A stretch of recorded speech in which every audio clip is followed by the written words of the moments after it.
আমার বোন সন্ন্যাসিনী হয়ে গিয়েছিল। একদিন হঠাৎ করেই সে বেরিয়ে গেল। আমার বাবা একটা চেয়ারে এসে বসলেন আর টানা 3 দিন ধরে শুধু কাঁদলেন আর কেঁদেই গেলেন। কেবল এই আবেগের বশবর্তী হয়ে চললে মহৎ কিছু ঘটা সম্ভব নয়। তাহলে আমরা কোনো গৌতমকে পেতাম না। যিশু বলেছিলেন, আমার কোনো মা নেই। শুনতে এটা মোটেও নরম সরম শোনায় না, কিন্তু বিষয়গুলো আসলে এমনই। আপনাকে দেখতে হবে যে সত্যি আপনি এটা করতে চান নাকি এ এক সাময়িক খেয়াল। হাজার হাত কালী নামে একটা জায়গা আছে। সে এক অবিশ্বাস্য রকমের শক্তির স্থল। ওখানে যিনি পৌরোহিত্য করেন, ওয়াও, তিনি নিজেই এক সাক্ষাৎ দেবী। লিঙ্গ ভৈরবী হলো সেই ধরনের শক্তি যাকে মানুষ অনেক কাজে ব্যবহার করতে পারে। তাতে মানুষ ভাবতে শুরু করে যে লিঙ্গ ভৈরবী বোধহয় ধ্যানলিঙ্গের চেয়েও অনেক বেশি শক্তিশালী। ধ্যানলিঙ্গের প্রাণ প্রতিষ্ঠার এক নির্দিষ্ট পর্যায়ে আমি সম্পূর্ণ আলাদা এক আচরণ ধারণ করেছিলাম, যা কিছুজন ভালোবেসেছিল আর কিছুজন ভীষণ ভয় পেয়েছিল। তো লিঙ্গ ভৈরবী অনেকটা সেই রকমই হবে। আপনি যেভাবে ভাবেন আপনার আবেগও সেভাবেই প্রকাশ পায়। আবেগ হলো চিন্তারই একটু রসালো আর ভারী অংশ। আবেগকে আলাদা করে সামলাতে হয় না। যদি আপনার চিন্তাকে ঠিক পথে রাখেন, আবেগও তাকেই অনুসরণ করবে। নমস্কার সদ্গুরু। আমি কিভাবে আমার পরিবারকে কষ্ট না দিয়ে আমার পরম সত্যের তৃষ্ণাটা বোঝাতে পারি?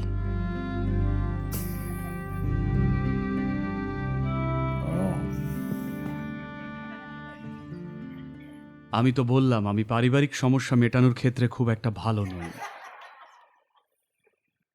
এমনকি নিজের পরিবারের ঝুট ঝামেলাও আমি কখনো সামলাতে পারিনি। যেই ওইসব শুরু হতো আমি স্রেফ বেরিয়ে যেতাম। বড্ড বেশি নাটক। মানুষ রঙ্গ ভালোবাসে। তারা শান্ত হয়ে বসে দেখে বুঝে একটা সিদ্ধান্তে আসতে পারে না। তারা ড্রামা ভালোবাসে, বুঝলেন? কাজেই এমনটা কখনোই হয় না যে সবাই সবকিছু বুঝবে আর তারপর আপনি কিছু করবেন। এইরকম কিছুই নেই।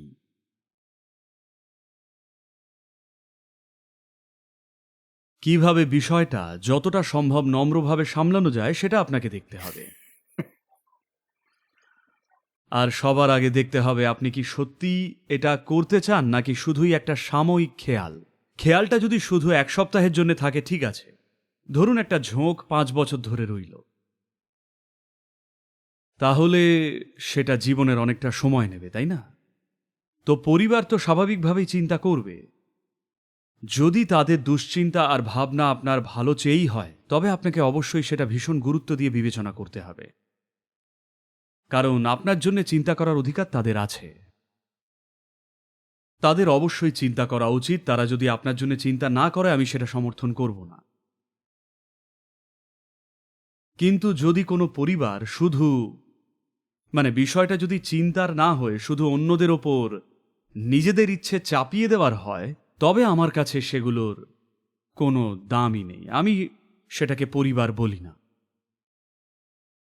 তাই যদি এটা শুধু তাদের একটা জোর খাটানোর বিষয় হয় আপনার ওপর, আমি সবার জন্যই বলছি, তার মানে আপনার আসলে কোনো পরিবার নেই। যদি সেটা তাদের দুশ্চিন্তা থেকে হয়, তবে সেটা আমাদের বুঝে দেখতে হবে যে কিভাবে সামলানো যায়। একে অবশ্যই গুরুত্ব দিয়ে দেখা উচিত। খুব জরুরি যে আপনি স্রেফ এটাকে অবজ্ঞা করবেন না। এটা বিবেচনা করা দরকার। কিন্তু এমন একটা পর্যায় আসে যার পর মানুষ ভাবতে পারে যে তারা চিন্তা করছে, কিন্তু সেটা আসলে এক ধরনের পাগলামিতে পরিণত হয়েছে। কারণ সবশেষে আমাদের ছেলেমেয়েরা কি করবে সেটা আমরা জানি না। তারা যখন বাইরে যায় আপনি জানেন না তারা কি করবে। যখন তারা বাইরে যায় আপনি জানেন না অন্য কেউ তাদের সঙ্গে কি করবে বা তাদের সাথে কি ছাইপাঁশ ঘটতে পারে। এটা তো রোজকার ব্যাপার, তাই না? তাই তো। আপনি যদি শুধু এটাই ভাবতে থাকেন যে কি হবে কি হবে, তাহলে এটা আপনাকে পাগল করে দেবে। যে কোনো বাবা মায়ের জন্যই এটা সত্য। তাই একটা জায়গা আছে যেখানে চিন্তা শেষ হয় আর পাগলামি শুরু হয়। যদি বিষয়টা পাগলামির দিকে যায় তবে আমাদের সেটাও ভাঙতে হবে, কিন্তু চিন্তা থাকাটা ভালো, এটা থাকা উচিত। একজন অল্প বয়সী মানুষ এমন কিছু করতে যাচ্ছে যা বাকিদের থেকে একেবারেই আলাদা, তাই তারা একটু ভয় পায় আর চিন্তা করে ইত্যাদি ইত্যাদি। ঠিক আছে, কিন্তু কোথাও তো এটা থামতে হবে। আর সবার উপরে আপনাকে জানতে হবে আপনি যা করছেন সে বিষয়ে আপনি নিজে 100% পরিষ্কার কিনা। এটা কোনো সাময়িক খেয়াল হওয়া উচিত নয়।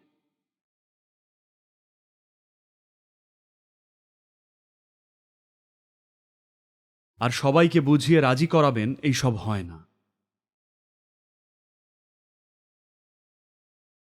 আমি বিশ্বাস করি না যে আজ পর্যন্ত আমার পরিবার বুঝতে পেরেছে। আমার মনে হয় না তারা আজও এটা মেনে নিয়েছে। ও গিয়ে আমার বাবার সঙ্গে দেখা করেছিল। উনি এই সমস্ত আজেবাজে বিষয় একদম মানেন না। ডাক্তার না হওয়ার জন্য উনি আজও আমাকে ক্ষমা করেননি। বুঝতে পেরেছেন? কিন্তু যেহেতু অনেক কিছু বড় হয়ে উঠেছে আর অনেক কিছুই ঘটেছে, তিনি খানিকটা বাধ্য হয়েই মেনে নিয়েছেন।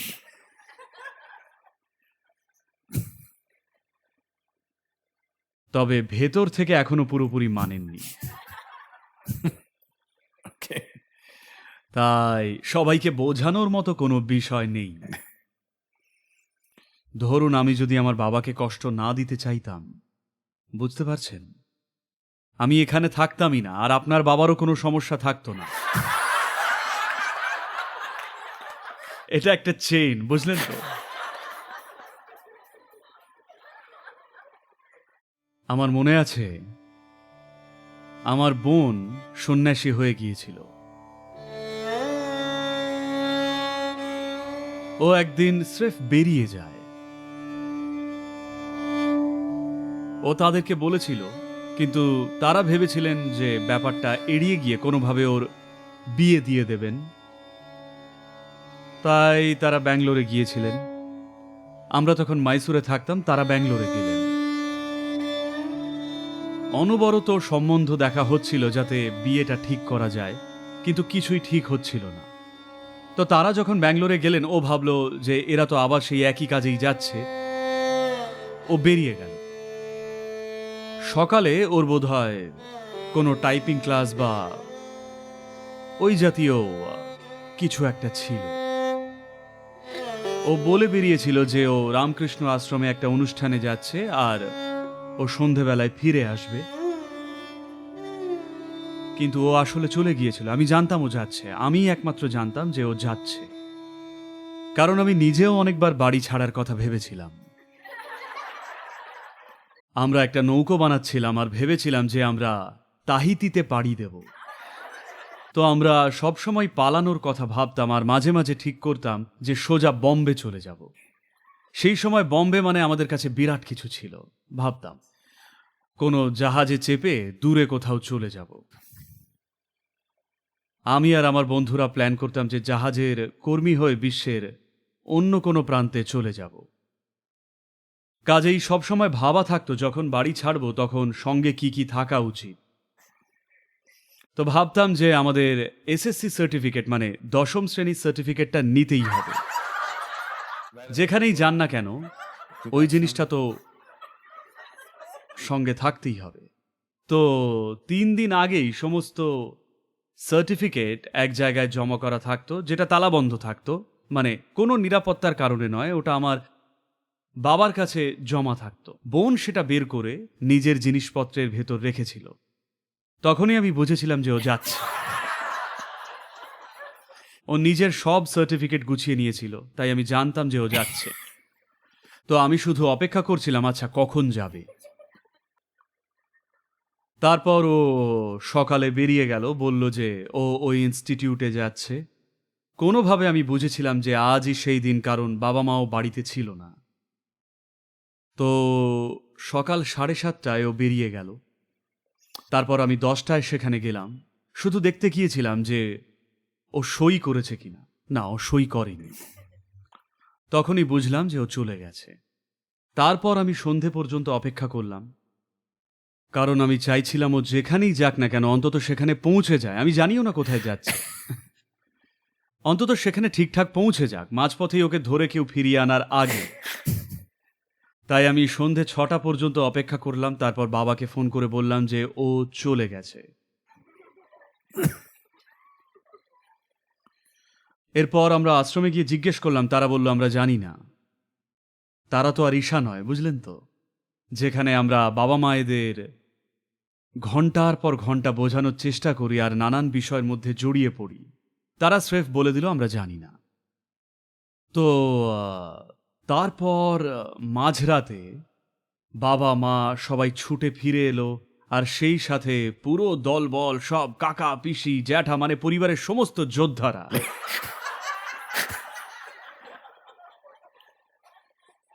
তারা সব চলে এলো, রীতিমতো হইচই কাণ্ড। আমার মনে আছে বাবা এসে শুধু একটা চেয়ারে বসলেন, আর 3 দিন ওই জায়গা থেকে উঠলেনই না। তিনি শুধু ওখানেই বসে রইলেন। আমি তাকে কখনো ওই রকম অবস্থায় দেখিনি। তিনি শুধু 3 দিন ধরে কাঁদলেন আর কেঁদেই গেলেন, প্রায় অবশ হয়ে গিয়েছিলেন, স্রেফ বসেছিলেন। আমি জানি মানুষটা অপরিসীম যন্ত্রণার মধ্যে দিয়ে যাচ্ছিলেন। আমার বোন কেরালায় ত্রিশূরে গিয়েছিল, তাই এই পুরো বাহিনী সেখানে পৌঁছলো। তারা এই করব সেই করব বলতে বলতে সেখানে গেল, আর আশ্রমের গেটই খোলা হলো না। 2 দিন ধরে শুধু মেন গেটের সামনে দাঁড়িয়ে থেকে ফিরে এলো। ওনারা গেটটাই খোলেননি। ফলে এই পুরো সাহসী বাহিনী পর্যুদস্ত হয়ে ফিরে এলো। আর আমার বাবা ঠিক এইভাবেই বসে রইলেন 3 দিন ধরে। আর কিছুদিন পর উনি অবশ্য নিজেকে সামলে নিয়েছিলেন। প্রচণ্ড কষ্ট পেয়েছিলেন উনি, কিন্তু বছর খানেক পরে উনি ওকে নিয়ে দারুণ গর্বিত হন। তিনি খুব গর্বিত, সবাইকে বলে বেড়াচ্ছেন আমার মেয়ে তো সন্ন্যাস নিয়েছে। হঠাৎই তিনি খুবই গর্বিত হয়ে উঠলেন। আর আমি নিজেকে নিয়ে আলোচনা করতে চাই না। আমি তাদের আবেগ বা তাদের কষ্টকে হালকাভাবে নিচ্ছি না, কিন্তু যদি আবেগ দিয়েই চলেন তবে এই পৃথিবীতে কোনো কিছুই হবে না। কেবল এই আবেগের বশবর্তী হয়ে চললে মহৎ কিছুই ঘটা সম্ভব নয়, নতুন কিছুই ঘটবে না। আমরা কখনো গৌতম বুদ্ধকে পেতাম না। জানেন তো যিশু কি বলেছিলেন? তিনি একবার বহু মানুষের ভিড়ে দাঁড়িয়েছিলেন, আর কেউ একজন বলেছিল আপনার মা এসেছেন, রাস্তা করে দিন, জায়গা ছাড়ুন। যিশু বলেছিলেন আমার কোনো মা নেই। কে ওই মহিলা? এটা শুনতে একটুও নম্রভদ্র মনে হয় না, কিন্তু বিষয়টা এমনই।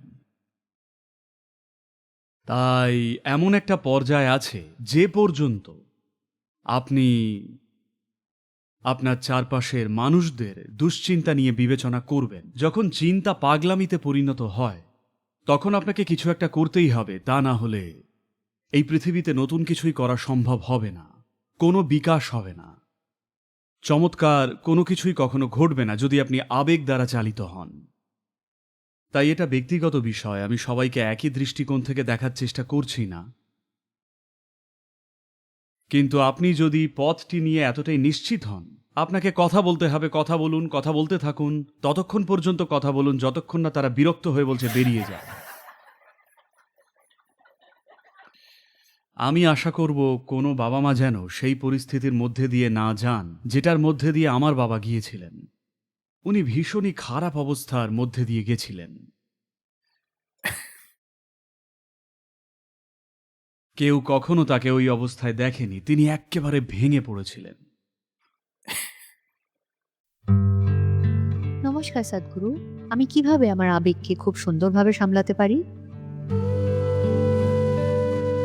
আবেগ কিভাবে সামলাবে যেমনভাবে আপনি ভাবেন আপনার আবেগও ঠিক তেমনই হয়। যদি আপনি কোনো কিছুকে ভালো ভাবেন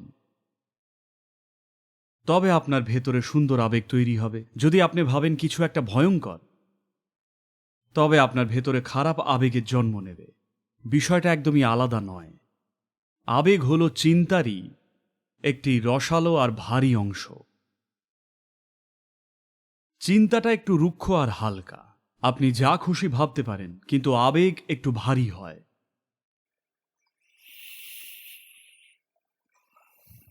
একদিন এক মা তার ছেলের শোয়ার ঘরে ঢুকে বললেন, অ্যালবার্ট, ওঠো, উঠে পড়ো, সকাল 8:30 বাজে, তোমাকে স্কুলে যেতে হবে।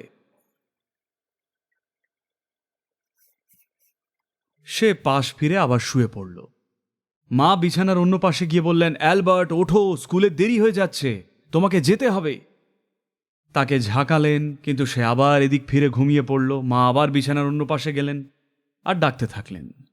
তারপর সে চোখ খুলে বলল, আমি স্কুলে যেতে চাই না, ওই জঘন্য স্কুলটাকে আমি ঘেন্না করি।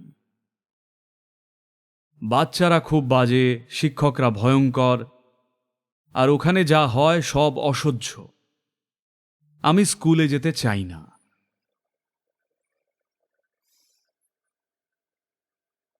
তখন তার মা বললেন, অ্যালবার্ট, তোমার বয়স 43 আর তুমি ওখানকার হেডমাস্টার।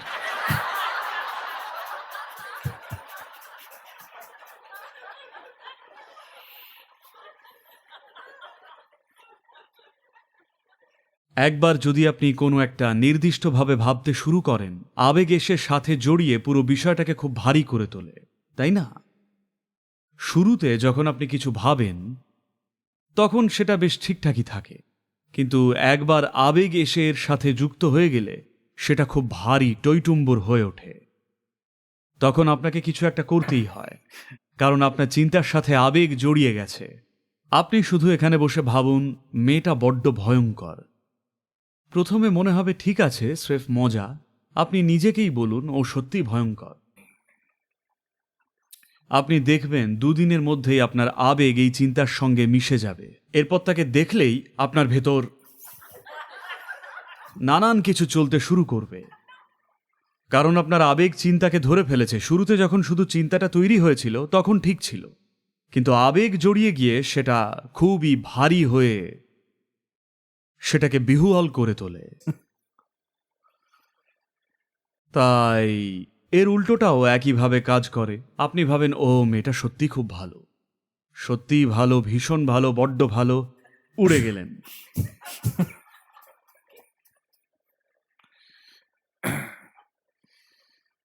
তাই আবেগকে আলাদা করে সামলানোর কোনো দরকার নেই। যদি নিজের চিন্তাকে সঠিক পথে রাখেন, আবেগ এমনি অনুসরণ করবে। নমস্কার সদ্গুরু, আপনি যে লিঙ্গ ভৈরবী প্রাণ প্রতিষ্ঠা করতে চলেছেন তার গুণাবলী নিয়ে কিছু বলবেন? এটা সম্পূর্ণ অন্য ধরনের একটা শক্তি হবে। একমাত্র সমস্যা হলো, যেহেতু মানুষের পক্ষে তাকে অনুভব করা অনেক বেশি সহজ হবে, কারণ তিনি হবেন অনেকটা কাঁচা শক্তি বা এনার্জির মতো। ধ্যানলিঙ্গের মতো অতটা সূক্ষ্ম নয়। তাই একটা সম্ভাবনা থেকে যায় যে মানুষ ভাবতে শুরু করবে লিঙ্গ ভৈরবী ধ্যানলিঙ্গের চেয়ে অনেক বেশি শক্তিশালী। এর ফলে ধ্যানলিঙ্গের চেয়ে ওখানে বেশি ভিড় হতে পারে, কিন্তু ধারণাটা ঠিক নয়। আমি এটা বলছি তার কারণ হলো, জগতের যে কোনো কিছুতেই সূক্ষ্ম জিনিস সবসময় কম মানুষকে আকর্ষণ করে স্থূল জিনিসের তুলনায়। আমি বলছি না যে লিঙ্গ ভৈরবী স্থূল, কিন্তু তিনি হলেন কাঁচা শক্তি। মানুষ তাকে অনেক সহজে অনুভব করতে পারবে এবং নিজের জাগতিক মঙ্গলের জন্য ধ্যানলিঙ্গের চেয়ে তাকে বেশি ব্যবহার করতে পারবে। লিঙ্গ ভৈরবী এমন এক শক্তি যা মানুষ অনেক কিছুর জন্যই কাজে লাগাতে পারবে। ধ্যানলিঙ্গ এই ধরনের কাজের জন্য নয়, ওটার প্রকৃতি একদমই আলাদা। কাজেই তিনি হয়তো অনেক বেশি জনপ্রিয় হয়ে উঠবেন, আমার ভয় এটাই। এখন অনেকেই বলেন যে তীর্থকুণ্ড ধ্যানলিঙ্গের চেয়ে বেশি শক্তিশালী, তারা শুধু আসে, ডুব দেয় আর চলে যায়। প্রচুর মানুষ। অথচ এটা তৈরি করা হয়েছিল শুধুমাত্র প্রস্তুতি হিসেবে। কিন্তু তারা বলেন যে হঠযোগ যেমন অন্য কিছুর চেয়ে বেশি জনপ্রিয় হয়ে উঠেছে, এটাও ঠিক সেই রকমই। ওটা ছিল শুধুমাত্র প্রস্তুতির একটা ধাপ, কিন্তু প্রস্তুতির ধাপটাই যোগের চেয়ে বেশি জনপ্রিয় হয়ে গেছে। তাই এই ধরনের জিনিস ঘটতেই পারে। লিঙ্গ ভৈরবীর মূল প্রকৃতিটা ঠিক কেমন? তিনি কালীর মতো হবেন না, রোজ রোজ তার রক্তের প্রয়োজন হবে না, তাকে অন্যভাবে প্রাণ প্রতিষ্ঠা করা হবে। তিনিও পারদ ভিত্তিক। তাই যেহেতু এতে রস আছে, পারদকে রস বলা হয়, এই রসের কারণে তার বাইরের কোনো সাহায্যর প্রয়োজন হবে না। তবে তাও একটু রক্ষণাবেক্ষণের দরকার পড়বে। ধ্যানলিঙ্গের যেমন কোনো রক্ষণাবেক্ষণের প্রয়োজন নেই, কিন্তু এর একটু রক্ষণাবেক্ষণের দরকার। অন্তত মাসে একবার তাকে রক্ষণাবেক্ষণ করতে হবে। যদি আপনি এর বিজ্ঞানের কথা বলেন,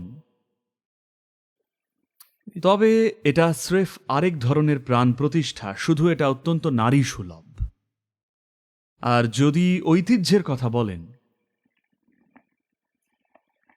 তবে দেবী উপাসনার ঐতিহ্য আগে থেকেই আছে। দেবীর আরাধনা পৃথিবীর সব জায়গাতেই ছিল, জানেন তো, সব জায়গায়। ভারতে এটা খুব জীবন্ত একটা শক্তি। লিঙ্গ ভৈরবী সেই অর্থে আলাদা হবেন যে এক হলো তিনি কোনো ত্রিমাত্রিক মূর্তি বা 3 ডাইমেনশনাল ফিগার নন। এর আগে হয়তো কখনো কোনো দেবী এমনটা হননি। ও না, হয়েছেন, হ্যাঁ, তবে ঠিক এই রকম নয়, তবে কাছাকাছি কিছু একটা ছিল। আপনারা যদি কলকাতায় গিয়ে থাকেন, কেউ কি দক্ষিণেশ্বরে গেছেন? যদি আপনি দক্ষিণেশ্বর গিয়ে থাকেন, তবে নিশ্চয়ই দেখেছেন হাজার হাত কালী বলে একটা জায়গা আছে।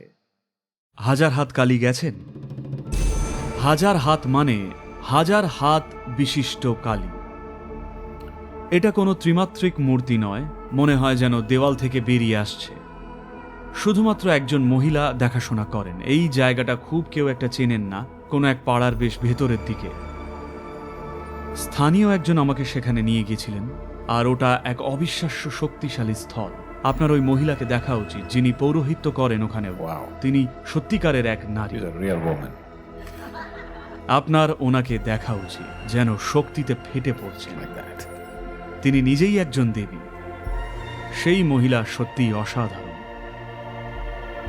তাই লিঙ্গ ভৈরবী হবেন খুবই, মানে এই জিনিসগুলো ব্যাখ্যা করা খুবই কঠিন, কিন্তু ধ্যান লিঙ্গ প্রতিষ্ঠার একটা নির্দিষ্ট পর্যায়ে আমি নিজের মধ্যে সম্পূর্ণ আলাদা এক ধরনের মনোভাব, চরিত্র এবং শক্তি ধারণ করেছিলাম। সেই সময় আমি আমার সিস্টেমের একটা অংশকে নারী সুলভ করে তোলার চেষ্টা করেছিলাম, কারণ আমি অন্য একজনের ভূমিকা পালন করে সেটা পূর্ণ করার চেষ্টা করছিলাম। সেই সময় আমি বিশেষ এক ধরনের রূপ নিয়েছিলাম, যাকে কেউ কেউ খুব ভালোবেসেছিল, আবার কেউ কেউ ভয় পেয়েছিল। তো লিঙ্গ ভৈরবী কিছুটা সেই রকমই হবে। তিনি এমন হবেন যে কেউ কেউ তার প্রেমে পড়বে, আবার কেউ কেউ তাকে দেখে আতঙ্কিত হবে, কিন্তু কেউ তাকে এড়িয়ে যেতে পারবেন না। তিনি এমনই হবেন। নারীকে এড়িয়ে যাওয়া উচিত নয়, তাই না? হয় তাকে দূরে ঠেলে দেবেন, অথবা তাকে ভালোবাসবেন, কিন্তু এড়িয়ে যাবেন না। আর তিনি অত্যন্ত শক্তিশালী এক নারী হতে চলেছেন, একেবারে খাঁটি এবং আদিম এক নারী সত্তার রূপ।